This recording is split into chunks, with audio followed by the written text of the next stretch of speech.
আমাল মুমিনুনা আল্লাযীনা আমানু বিল্লাহি ওয়া রাসূলিহি সুম্মা লাম ইয়ারতাবু ওয়া জাহাদু বিআমওয়ালিহিম ওয়া আনফুসিহিম ফি সাবিলিল্লাহ উলাইকা হুমুস সাদিকুন। 26 পারা সূরা হুজরাতের 15-16 নম্বর আয়াত আল্লাহ পাক শোনাচ্ছে, নিশ্চয়ই ঈমানদার তো তারা আল্লাহ এবং রাসূলের উপরে ঈমান এনেছে যারা ঈমান আনার পরে তারা কখনো সন্দেহ পোষণ করেনি, তাদের মাল এবং জান, সম্পদ এবং জীবন এই দুটো দিয়ে আল্লাহ রাস্তায় মুজাহাদা করেছে যারা, ঈমানের দাবিতে সত্যবাদী হলো তারা। জোরে বলুন না সুবহানাল্লাহ। কখনো মিথ্যাবাদীর সঙ্গে উঠবে না, মিথ্যাবাদীর সঙ্গে সম্পর্ক রাখবে না, মিথ্যাবাদীর সঙ্গে বন্ধুত্ব রেখো না। জীবনে মরে গেলেও ফাঁসি যদি হয়ে যায়, জেল যদি খাটতে হয়, সম্পদ যদি সব তোমাকে কেড়ে নেয়, তারপরেও কখনো যেন তোমার মুখ দিয়ে মিথ্যা কথার আশ্রয় নিও না।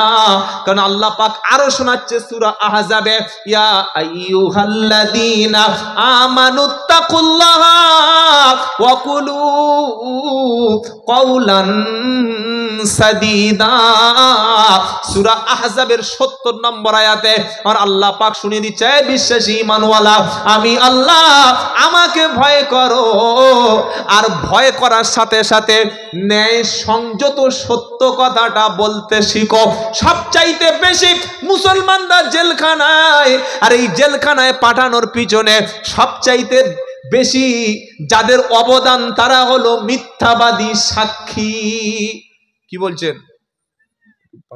মিথ্যাবাদী সাক্ষী না দিলে কখনো মামলা হয়? 70 উপরে মামলা 100-র মধ্যে 10টা হবে না।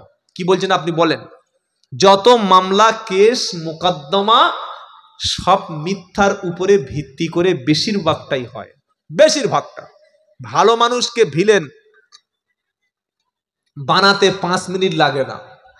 আর এখন মুসলমানদের মধ্যে এখনো কিছু অসৎ চরিত্র আছে, টাকা দিলে যারা মিথ্যা কথা অকপটে কোরআন হাতে দিয়ে আদালতে দাঁড়িয়ে বলে। কি বলছেন বলেন? সবচাইতে সত্য কথা কোন জায়গায় বলা হয় জানেন? মদের আড্ডায়। যখন 2 পেগ মাল পেটে ফড়ফড় করে পড়ে যাবে, আসল সত্য কথাটা তখন মুখ দিয়ে বার হয়ে যাবে। আর সবচাইতে বেশি মিথ্যা কথা ধর্মগ্রন্থে হাত দিয়ে বলে। কেউ গীতা, কেউ বাইবেল, কেউ কোরআন, যাদের ধর্মগ্রন্থ সে হাত দিয়ে হাইকোর্টে দাঁড়িয়ে, কাঠগোড়ায় দাঁড়িয়ে, কোর্টে দাঁড়িয়ে ধর্মগ্রন্থে হাত দিয়ে সবচাইতে মিথ্যা বলা হয়। আর মদরা পেটে বললে সবচাইতে সত্য কথা তখন বার হয়।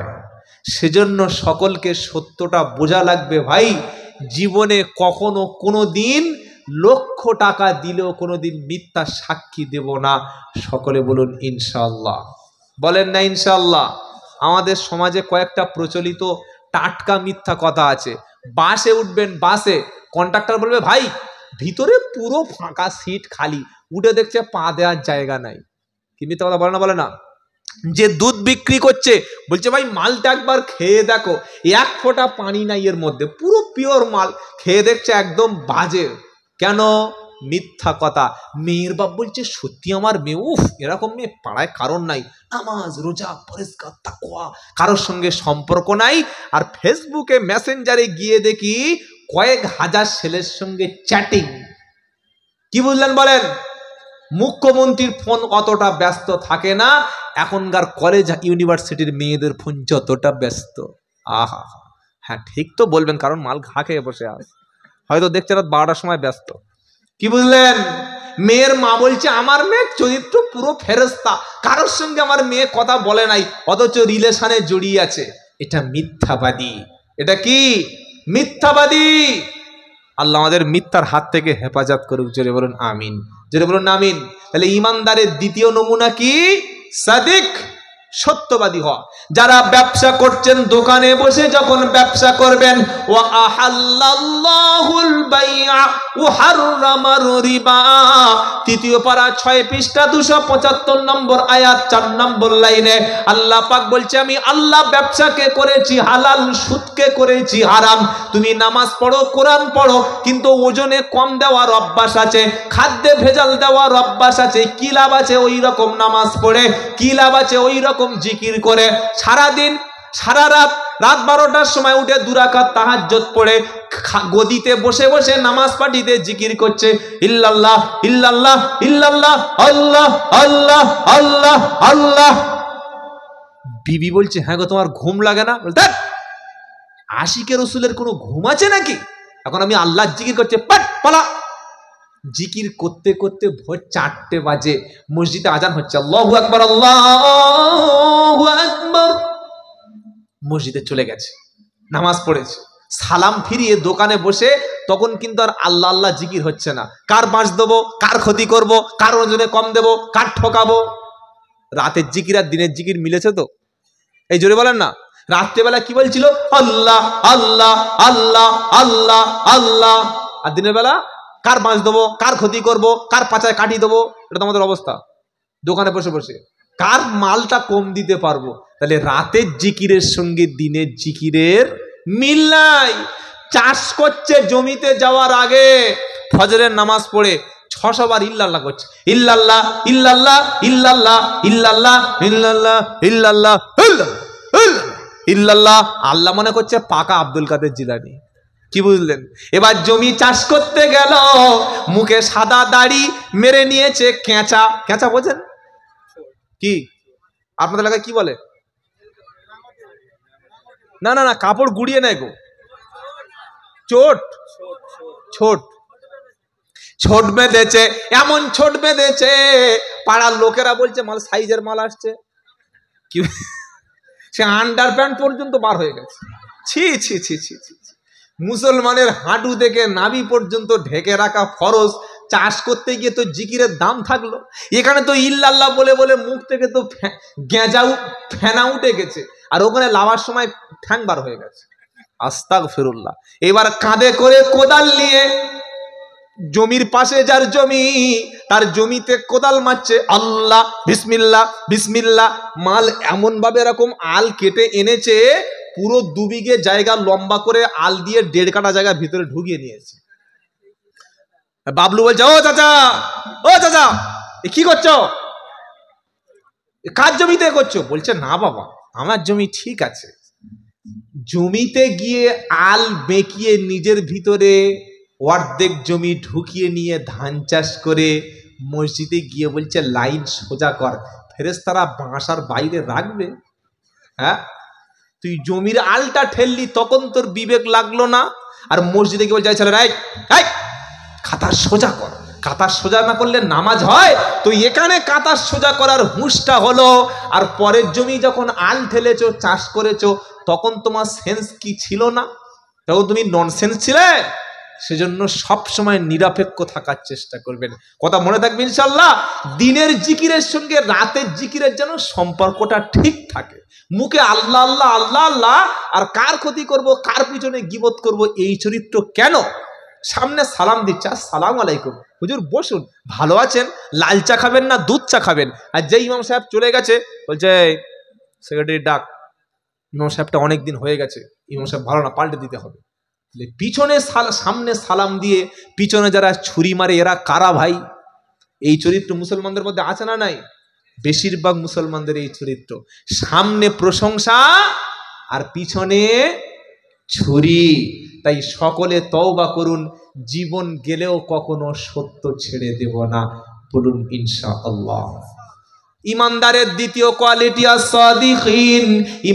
দ্বিতীয় কোয়ালিটি হলো আস-সাদিকিন। 3 নম্বর কোয়ালিটি ওয়াল কানিতিন।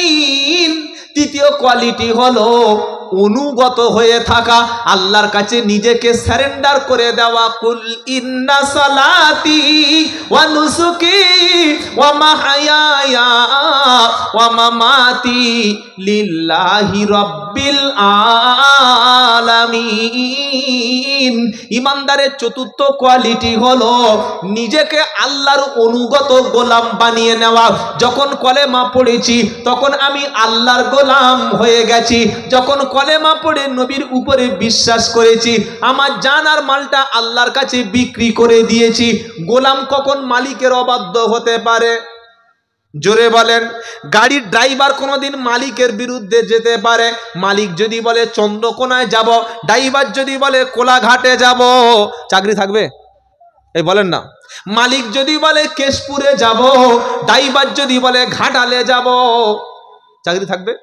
কি বলছেন? গোলাম যে মালিকের কথা শুনে মেনে নেয়, যে মালিক বলেছে ফজরে আমার কাছে আসবি, জোহরে আমার কাছে আসবি, আসরে আমার কাছে আসবি, মাগরিবে আসবি, ঈশায় আসবি, দিনে যখন 5 বার আসবি তো আমি আল্লাহ তখন রুজিটা তোর মুখের কাছে পৌঁছে দেব। জোরে বলো। বললে দলিল কি আছে? ফালিয়া আবুদু রাব্বা হাদাল বাইত আল্লাযী আত'আমাহুম মিন জু'ইন ওয়া আমানাহুম মিন খাউফ। 30 পারা সূরা কুরাইশে আমার আল্লাহ পাক শোনাচ্ছে, বান্দা যখন আমার গোলাম হবে, আমার দাস হবে, আমার কাছে যখন তুমি নিজেকে গোলাম বলে বিক্রি করে দেবে, তুমি যখন ক্ষুধার্ত হবে, আমি আল্লাহ তখন রুজিটা মুখের কাছে পৌঁছে দেব। আর যখন তুমি বিপদে পড়বে, আমি আল্লাহ আসমান থেকে ফেরেশতা পাঠিয়ে সহযোগিতা করব। সুবহানাল্লাহ বলেন। ফেরেশতা মুসলমানদের জন্য আসেনি? এই কোথায় এসেছিল? ওয়ালাকাদ নাসারাকুমুল্লাহু বিবাদরিন ওয়া আনতুম আদিল্লা। চলে বলুন না সুবহানাল্লাহ। স্মরণ করো বদরের ময়দানের কথা। আমি আল্লাহ, তোমাদের সংখ্যায় ছিল 313, সেজন্য আমি আল্লাহ ফেরেশতা পাঠিয়ে তোমাদের সহযোগিতা করেছি। জোরে বলেন। তবে এখন আর ফেরেশতারা সব নেই, মরে গেছে, তাই তো নাকি? ফেরেশতা আমেরিকার দিকে চলে গেছে, আর ভারতে আসবে না। আসবে? মুসলমানরা মার খাচ্ছে, ফেরেশতা কেন নামছে না? কোরআন বলছে কারণটা কি জানো? বালা ইন তাসবিরু ওয়া তাত্তাকু ওয়া ইয়াতুকুম মিন ফাওকিকুম হাদা ইমদিদকুম রাব্বুকুম বিখামসাতি আলাফিম মিনাল মালাইকাতি মুসাউমিন। যদি তুমি সবর করো, যদি তুমি ধৈর্য ধরো, আল্লাহর উপরে যদি তুমি থাকো, বিপদ মুসিবত নেমে আসলে আমি আল্লাহ 5 সহস্র ফেরেশতা পাঠিয়ে দিতে পারি। জোরে বলো। কারণ ইমানদারের দায়িত্ব কার হাতে? ওয়ালা তাহিনু ওয়ালা তাহজানু ওয়া আনতুমুল আলাউনা ইন কুনতুম মুমিনিন। চতুর্থ পারা 6 নম্বর পৃষ্ঠা 9 নম্বর লাইনের 139 নম্বর আয়াত, সূরার নাম আল ইমরান। আল্লাহ বলছে তুমি ভেঙে পড়ো না, হতাশ হয়ো না, চিন্তিত হয়ো না, অবশ্যই আমি আল্লাহ তোমার বিজয়ী দেব যদি তুমি মুমিন হতে পারো। যখন তুমি মুমিন হবে, আমার সহযোগিতা তোমার সাথে থাকবে। আর মুমিন ইমানদার যখন পূর্ণ হবে, বিপদ মুসিবতে পড়ে গেলে আমি আল্লাহ তোমাকে বাঁচিয়ে নেব। কিভাবে বাঁচাবো তুমি কল্পনা করতে পারবে না। জোরে বলেন না।